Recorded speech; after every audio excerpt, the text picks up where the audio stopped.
Hello guys, welcome back to Lattu's kitchen. இன்றைக்கி நம்ம சேனலில் ரொம்பவே சிம்பிளான கருவாடு தொக்கு எப்படி பண்ணுறதுன்னு பார்க்க போகிறோம். இந்த கருவாடு தொக்கு சிம்பிளாக இருந்தாலும் பயங்கர டேஸ்ட்டாக இருக்கும். ரசம் சாதம், தயிர் சாதம், சாம்பார் சாதம், ராகி கூழ், கம்மங்கூழ் இந்த மாதிரி எல்லாத்துக்கும் சூப்பரான சைடிஷாக இருக்கும்.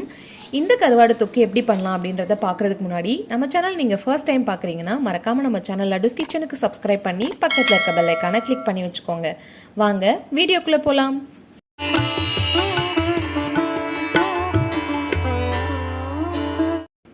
கருவாடு தொக்கு பண்ணுறதுக்கு அடுப்பில் ஒரு கடாய் வச்சுக்கோங்க.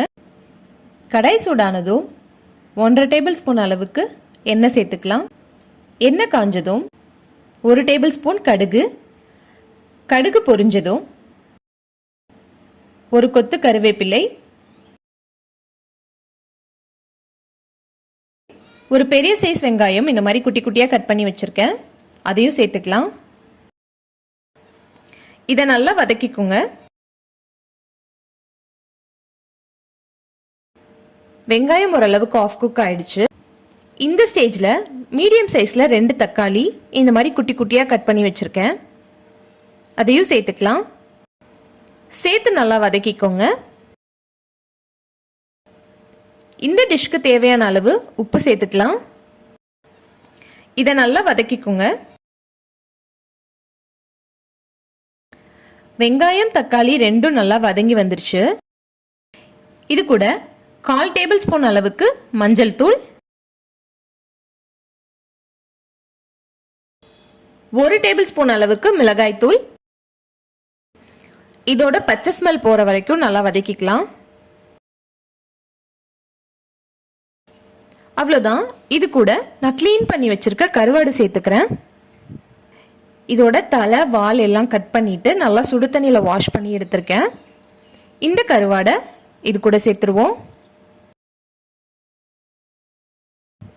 சேர்த்து நல்லா வதக்கி விட்டுருங்க.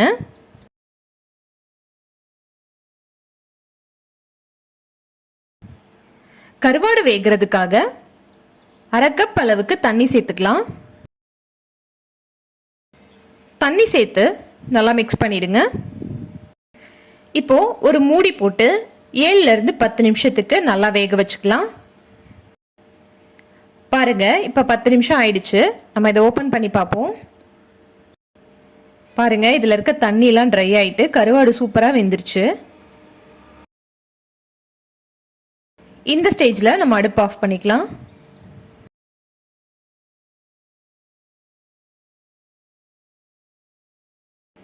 அவ்வளோதான். இதை அப்படியே ஒரு பவுலில் ட்ரான்ஸ்ஃபர் பண்ணிடுறேன். அவ்வளோதான். பாருங்க, ரொம்பவே சிம்பிளாக ஈஸியாக குயிக்காக ஒரு கருவாடு தொக்கு ரெடி ஆயிடுச்சு. இந்த கருவாடு தொக்கு ரசம் சாதம், தயிர் சாதம், சாம்பார் சாதம், கேழ்வரகு கூழ், கம்மங்கூழ் இப்படி எல்லாத்துக்கும் சூப்பரான சைடிஷாக இருக்கும். கண்டிப்பாக இந்த ரெசிபியை உங்கள் வீட்டில் ட்ரை பண்ணி பாருங்கள். ட்ரை பண்ணி பார்த்துட்டு எப்படி வந்ததுன்னு கமெண்ட் செக்ஷனில் சொல்லுங்கள். மறக்காமல் நம்ம சேனல் லட்டுஸ் கிச்சனுக்கு சப்ஸ்கிரைப் பண்ணி பக்கத்தில் இருக்க பெல் ஐக்கானை கிளிக் பண்ணி வச்சுக்கோங்க. தேங்க்யூ ஃபார் வாட்சிங். Eat healthy, stay healthy.